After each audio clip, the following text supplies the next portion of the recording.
Dan memang yang kami inginkan itu adalah tadi yang disampaikan Pak Henry, apabila nanti ada hal-hal yang baru, ya, kita ini kemudian dapat informasinya. Betul. Paling tidak seperti itu ya.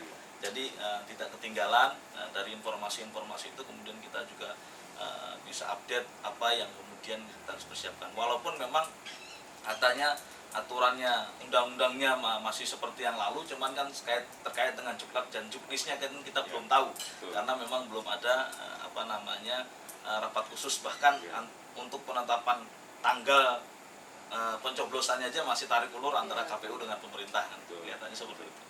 Ya, yang penting komunikasi yang sudah kami bangun dengan KPU ini bisa terjalin dengan baik, ya, secara resmi, secara formal. Kalau selama ini hanya informal by WA dengan Pak Suyanto, yang memang beliau juga selama ini normatif menyampaikan informasi-informasi yang ada. Dan kemudian yang kedua, nanti kalau boleh kami ingin meminta data kaitannya dengan pemilu tahun lalu, apakah itu bisa langsung lewat sekretariat atau kita akses lewat webnya KPU, ya, sebagai sebuah database bagi kami, ya, karena memang yang namanya data itu penting, Pak. Ya, jadi mungkin nanti setelah pertemuan ini yang akan berinteraksi langsung nanti wakil sekretaris kami Mas Topik yang nanti akan riwariwi. Kemudian kalau nanti ada hal-hal yang penting yang mungkin nanti bisa menghubungi kami. Ya. Saya kira itu Pak. Jadi mungkin Bu Lika, Pak Herman, Pak Ardi ada yang ingin disampaikan? Ya, jadi sekali lagi terima kasih juga Pak Danang. Suara saya juga agak kenceng. Jadi paling tidak kan bisa, karena sudah pernah kesini otomatis kan sudah ada kontaknya Pak. Jadi kalau misalnya nanti ada informasi terbaru pasti kan juga akan disampaikan, kan begitu. Jadi lebih lebih enak. Ya. Nanti kalau pas tahapan dimulai kan mungkin ada yang nggak tahu ini kontaknya yang mana ya. Hubungi kan itu juga harus nunggu dulu, biasanya nanti dari DPW berarti kan ada list yang diberikan ke KPU provinsi kan, list kontak person DPD di tingkatan masing-masing kan begitu, untuk kemudian diverifikasi. Ya dengan udah kesini duluan kan paling tidak sudah tahu dulu Pak, kurang lebih.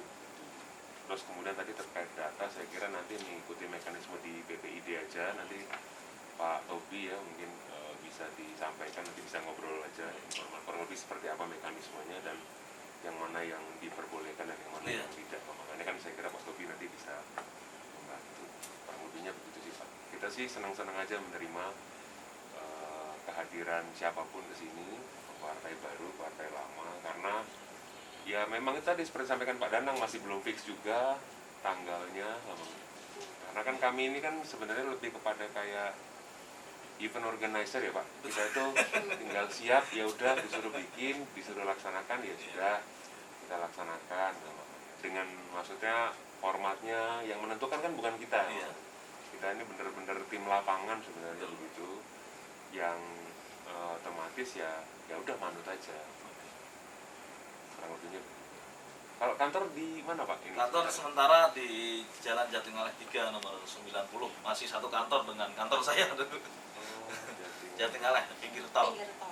Pinggir tol, Masjid Jami Jatingaleh.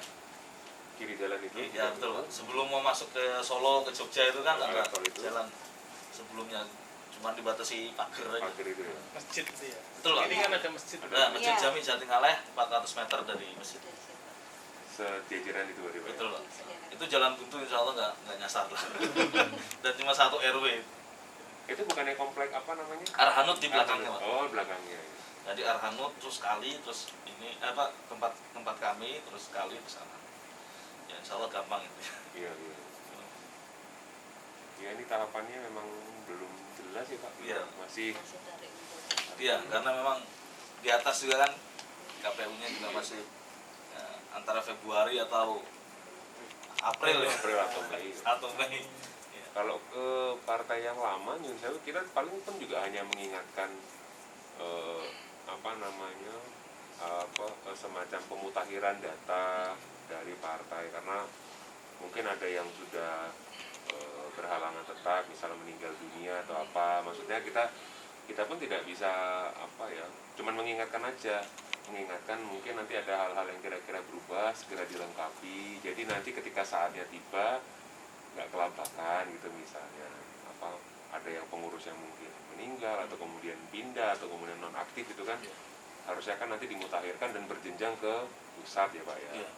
Nanti dari pusat kan meng-SK-kan lagi kalau nggak salah. Jadi nanti ketika saatnya tiba itu ya nggak bingung gitu misalnya. Itu paling yang kita sampaikan kalau ke partai-partai ya Pak. Paling hanya begitu saja. Dan memastikan tempatnya di mana kantornya gitu. Jadi nanti kalau surat menyurat itu kan juga penting ya Pak. Karena kita kan tetap kalau bersurat kan pasti fisik. Tidak, walaupun sekarang ada elektronik, itu tetap fisiknya akan kita sampaikan ke alamat sebagai bukti kita sudah mengirimkan. Makanya tadi yang pertama kali saya tanya kan kantornya, sekretariatnya di mana? Karena itu pasti nanti akan jadi verifikasi pertama ya. Nah ini base camp. Apalagi kan udah lama nggak pileg kan 2019. Mungkin ada partai yang kantornya ngontrak atau kemudian pindah. Tapi mungkin lupa memberitahu gitu kan. Misalnya ada undangan-undangan, terus undangannya diantarin ke sana, terus ternyata nggak sampai. Nah, gitu-gitunya kan. Kerikil miskomunikasi itu kan yang saya kira perlu bisa menjadi masalah besar ya. Iya Pak, masih. Jadi memang karena ini masih rencana kalau sekretariat di tempat masih sementara, kemungkinan kita juga akan mencari tempat yang permanen ya. Nanti kalau ada update terbaru dari kami juga kita akan juga sampaikan paling tidak ke Kesbang Linmas dan ke KPU. Coba dia udah ke Kesbang juga ini. Kalau Kesbang Linmas itu kan sementara terakhir ya pada saat minta surat keterangan terdaftar sebagai parpol waktu itu. Teman setelah itu kita belum komunikasi lagi karena kita mau silaturahim sekaligus pada saat menyerahkan alamat baru bahwa kantor kita pindah. Jadi kalau seandainya ada kegiatan yang sifatnya tentang perpolitikan di Kota Semarang, kita bisa diundang alamatnya ini. Jadi yang sudah permanen. Alamatnya sudah permanen. Jadi supaya tidak ketinggalan informasi. Betul. Karena partai baru kan gitu. Kalau dengan partai lama yang sudah punya anggota dewan kan otomatis dia ngerti gitu. Nah, aksesnya kemana gitu. Informasinya bisa cari kemana. Ya, kalau kita kan belum dapat.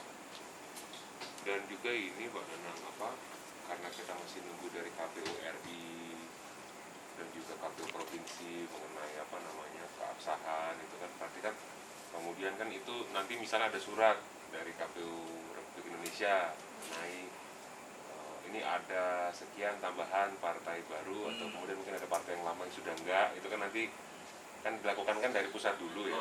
Berarti kan prosesnya itu gampangannya itu nanti baru yang akan lama tuh di KPU RI-nya kok.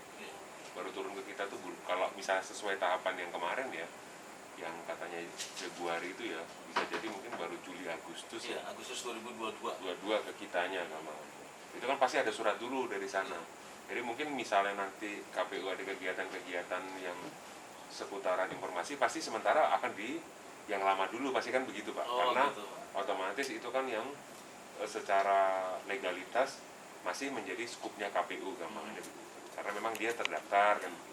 Mungkin kurang lebih begitu saja. Ini saya sampaikan dulu, nanti jangan sampai nanti dipikir loh saya kok nggak diundang ya padahal ini. Tapi karena hal seperti itu. Karena di kita juga kadang-kadang ada undangan yang ini khusus yang memiliki kursi kan ada yang begitu. Karena kalau untuk mencalonkan itu kan harusnya yang punya kursi aja ya Pak yang boleh. Ya, seperti wali kota kemarin. Terus kemudian ada yang ini boleh untuk 16 partai politik versi 2019 kan begitu. Jadi hal seperti itunya yang kami sampaikan dulu di awal biar tidak nggak miskomunikasi. Begitu Pak. Kemarin memang dari DPW kami itu sudah diundang oleh KPU provinsi Pak, kaitannya dengan sosialisasi. Makanya saya kemarin dapat beberapa share kaitannya dengan